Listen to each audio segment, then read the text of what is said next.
I used to think every family was like mine, that parents naturally played favorites.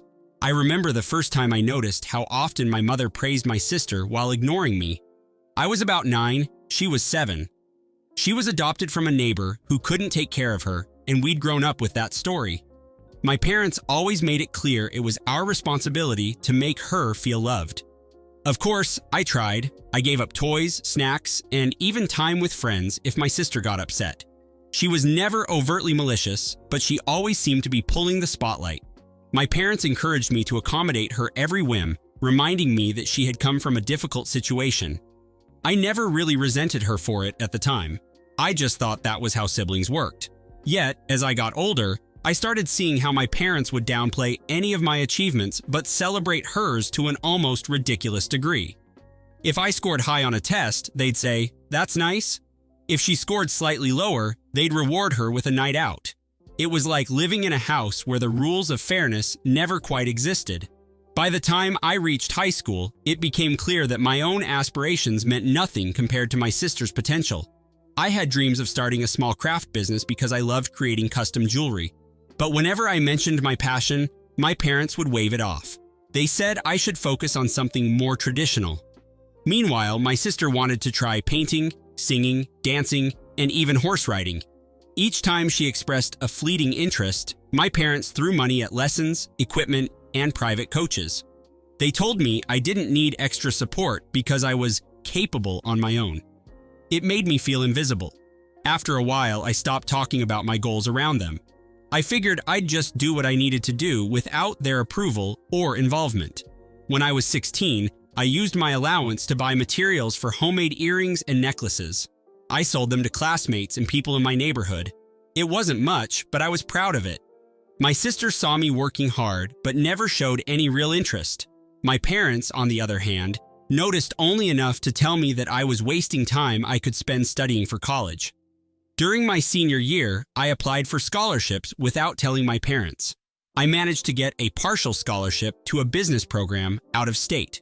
When I finally informed them, my dad shrugged and said he guessed it was good news.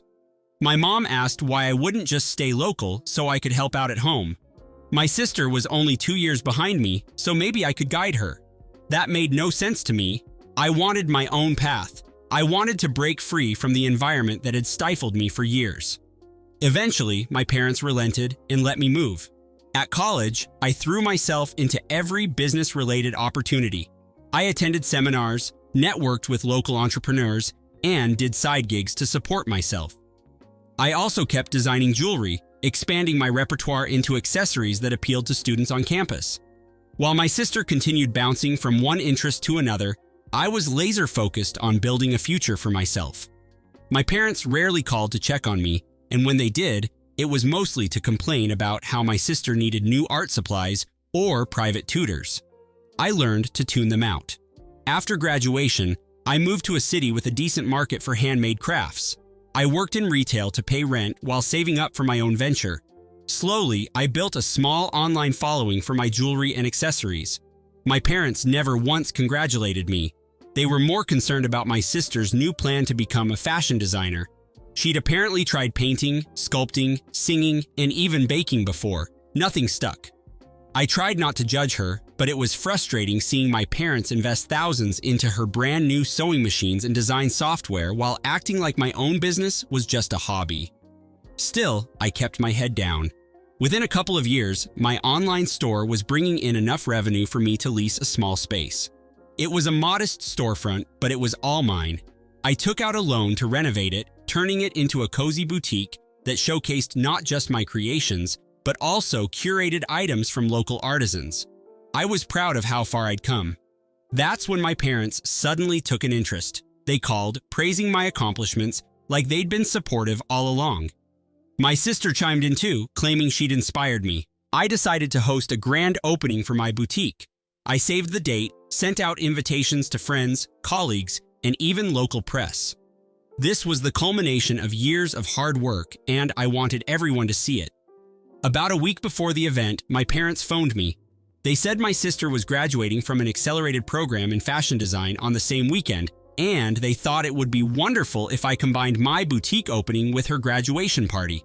They acted like it was a brilliant idea, a 2-for-1 celebration, showcasing both their daughters' successes. I was appalled.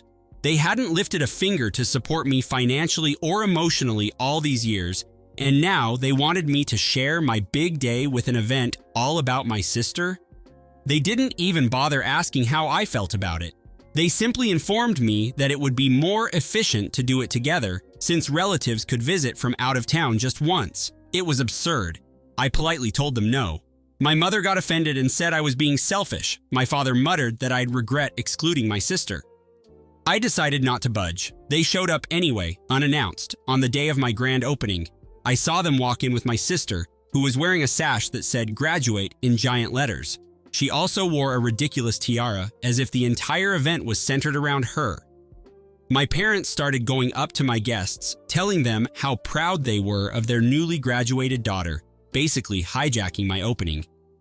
A few of my friends looked at me sympathetically, noticing how uncomfortable it was. I tried to maintain my composure. I gave my speech, cut the ribbon, and thanked everyone for coming.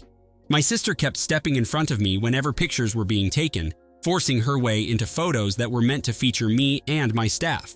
My parents handed out little flyers for her portfolio website, overshadowing the business cards I had painstakingly prepared. By the end of the night, I felt like my event had been tainted by their intrusion. My sister even had the nerve to suggest we do a joint after-party, focusing more on her graduation. She said it loud enough for the crowd to hear, so I couldn't just brush her off without looking rude. It was humiliating. That night, I sat down and realized I'd spent my entire life being overshadowed by my sister with my parents' full support. I'd tried to be the bigger person, to stay polite and focus on my own goals, but they kept barging in, expecting me to share every milestone. Something in me snapped. I decided I wouldn't let them trample over my achievements anymore. I started planning a form of payback, something that would make them understand the gravity of their actions. But I knew it had to be more than just a petty argument or cutting them out of my life. I wanted to show them that I wasn't going to bend to their demands. I also wanted to protect my business. If they felt entitled now, they would only get worse once I started expanding. My sister was already looking for ways to profit from my store's traffic, hinting that she could showcase her designs there. My parents kept suggesting we do collaborations. I played nice at first, pretending I might consider it. Meanwhile, I took steps to secure my shop legally, making sure they couldn't claim any involvement. Then, I waited for the perfect opportunity. My sister announced she was hosting a fashion showcase to celebrate her graduation. She planned to rent a fancy space, invite local influencers, and debut her line of clothing. She had no real experience, but my parents were pushing her to go all out. They told her she could use my boutique as an overflow space for her designs. She called me, sounding almost giddy, and declared that we'd be working together on her big launch. I played along. I congratulated her, said I'd love to help, and offered to meet with her about the specifics. My sister was thrilled. She envisioned mannequins with her garments displayed in my store window. I told her it sounded great, but that we'd need a formal partnership agreement. She was confused but didn't question it too much, probably thinking it was just a small detail. I made sure to include clauses that protected my store's brand, stating that any promotional materials using my boutique's name would require my written approval. She signed without reading closely, dismissing it as boring legal stuff. My parents, of course, didn't care about the fine print either. They were too busy bragging about how their daughters were collaborating. Over the next month, I watched my sister and parents throw themselves into the showcase. They poured money into marketing materials, flyers, online ads, and a flashy website featuring my sister's name. My sister posted on social media about her debut, constantly tagging my store as if it was just an extension of her brand. She never once consulted me on any decisions, even though we'd agreed that all promotional content needed my sign-off. Whenever I asked to see what she was doing, she brushed me off, saying it was no big deal. The day before her showcase, I finally confronted her. I reminded her of the agreement and said I needed to approve the materials. She scoffed, telling me I was being paranoid. She claimed she had the right to market however she pleased. That was all I needed. I pulled out the contract she'd signed, pointing to the section requiring my written authorization for any mention of my boutique. She panicked. My parents tried to intervene, accusing me of sabotaging my sister's special moment, but they couldn't argue with the paperwork. I told them they could still hold the event, but they wouldn't be allowed to use my store's name or space. They thought I was bluffing, but I was dead serious. I sent them a cease and desist letter through a lawyer friend I'd made in college just to make it official. My parents were livid, calling me a traitor to the family. My sister sobbed that I was ruining her debut. They tried to scramble for a new venue, but all their marketing materials had my store's name splashed across them. They couldn't reprint everything in time. Many of the influencers they'd invited were expecting to see my boutique as part of the showcase. Without it, the event lost most of its appeal. On social media, confusion spread because people weren't sure where to go. Some even messaged me directly, asking if the showcase had been canceled. I calmly explained that my sister was not affiliated with my store. The day of her event arrived, and it was a flop. Only a handful of people showed up. The organizers of the rented space demanded extra fees for last-minute changes to the schedule. My parents had to foot the bill. My sister left in tears, humiliated by how poorly things went. I admit I felt a grim satisfaction. Of course, the fallout didn't end there. My parents tried to guilt-trip me afterward, saying I had embarrassed the family in front of everyone. They claimed I should have just let my sister use my boutique for her show because it would have been a win-win. I reminded them that they had never supported my business until they needed it for their own gain. They argued that they had raised me, so I owed them. I told them I didn't owe them anything. They threatened to cut me off completely, but I just laughed. They had never given me financial help anyway. My sister sent me angry messages, calling me heartless. She said she had always admired me, and this was how I repaid her. I knew she was just trying to save face because her big event had flopped. I didn't feel one bit of remorse. I was done being the doormat. After a few days, my mother showed up at my boutique unexpectedly, trying to broker a truce. She wanted me to meet them halfway, maybe do a joint event in the future. I told her flat out that I was finished with compromises. If my sister wanted to stand on her own 2 feet, she'd have to do it without my help. That's when my mom snapped, calling me ungrateful and saying I would die lonely without family. I asked her to leave.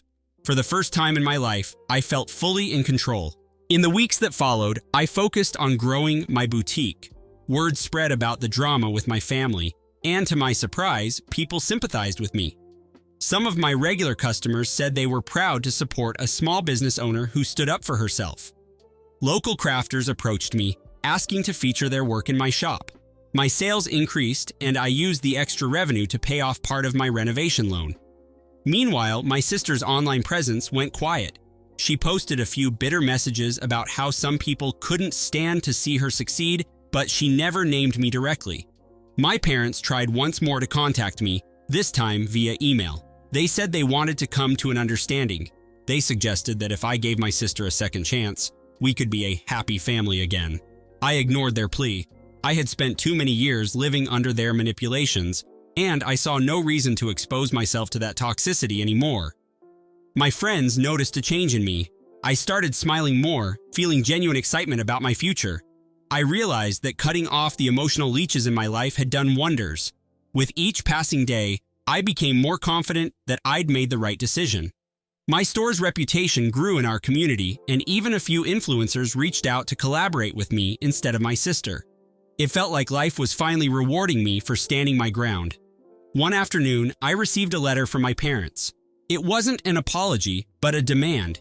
They insisted that I help pay for my sister's debts from her failed showcase, arguing that I was partly responsible for its downfall. They threatened to take legal action if I refused. I almost laughed out loud. They had no legal standing. My sister had signed a contract that explicitly prevented her from using my name or resources without permission. The showcase's failure was her own doing. I threw the letter away and blocked their numbers. After that, they started posting passive-aggressive comments on social media, insinuating that I was a cruel daughter who'd abandoned her family. I refused to engage. Meanwhile, my business continued thriving. I reinvested profits, expanded my inventory, and built stronger connections with fellow artisans. I also found real friends who appreciated me for who I was, not just for what I could provide.